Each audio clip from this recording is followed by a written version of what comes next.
Notre trophée Émilie vient immortaliser le nom d'Émilie Gamelin, la fondatrice des Sœurs de la Providence. Cette congrégation religieuse a mis sur pied en 1976 notre fondation.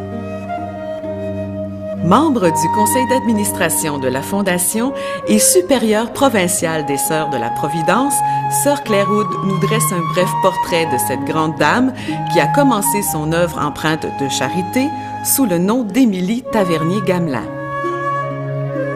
Émilie, même durant son enfance, elle a appris de sa mère la confiance à la Providence et le don d'elle-même.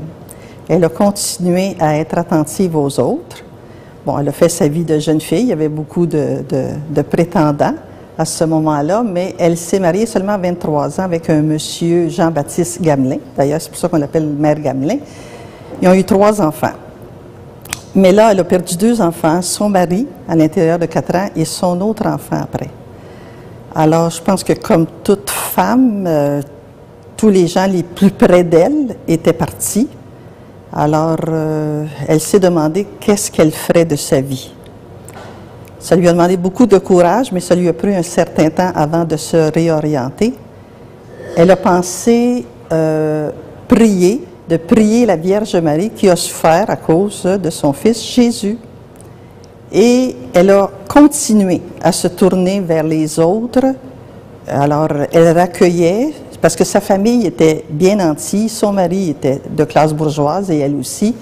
Alors, ils pouvaient aider les autres. Elle a continué à aider les autres. Elle les accueillait, les dames, les veuves, dans sa maison.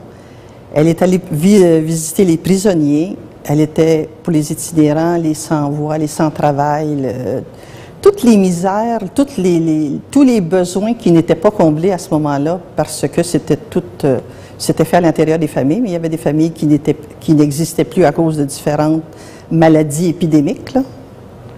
Alors, je dirais, qu'est-ce qu'elle nous a appris, nous, d'essayer de détecter les besoins chez les autres et tenter de les combler dans la mesure du possible. Alors, il va sans dire que nous l'aimons beaucoup. Comme fondatrice, elle a été béatifiée, elle est devenue bienheureuse le 7 octobre 2001, ça fait déjà 8 ans. Alors, elle appartient aussi à l'Église comme on peut la prier. Nous avons son monument dans la chapelle. Nous en sommes fiers. Nous savons qu'elle a fait de grandes réalisations et nous essayons de continuer avec sa spiritualité, son esprit et cette compassion pour les gens les plus démunis.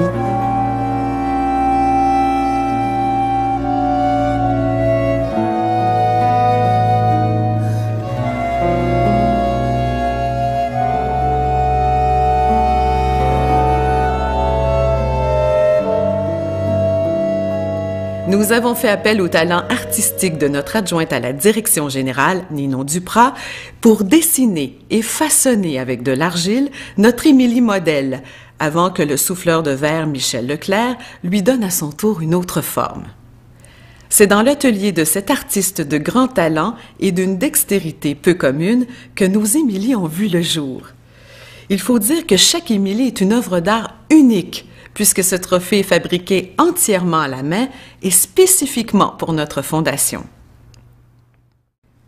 Dans un four chaud qui atteint une chaleur intérieure de 1130 degrés Celsius, le verre liquide est recueilli, refroidi à l'aide d'une maillotche et de papier journal imbibé d'eau, puis une autre quantité de verre est prélevée jusqu'à l'obtention de la quantité voulue. Cette technique sera utilisée pour modeler la robe, les bras et la tête de notre Émilie. Les courants de couleurs présents dans la robe et le corps d'Émilie sont en fait des fils de verre. La couleur turquoise identifie l'Hôpital du Sacré-Cœur de Montréal et notre fondation. La première étape consiste à réaliser la robe d'Émilie. Ensuite, on fabrique les autres parties de son corps. Des tiges de verre serviront à faire la croix et à ajouter les autres détails. Ciseaux et petites pinces seront utilisés pour donner à cette pièce une vraisemblance encore plus impressionnante. Une fois complétée, notre Émilie reposera 24 heures au four afin de retirer tout le stress contenu dans le verre avant d'être plus solide et présentable. Le dessous de la pièce sera par la suite poli. On y gravera le nom de la personne qui aura l'honneur de remporter ce trophée.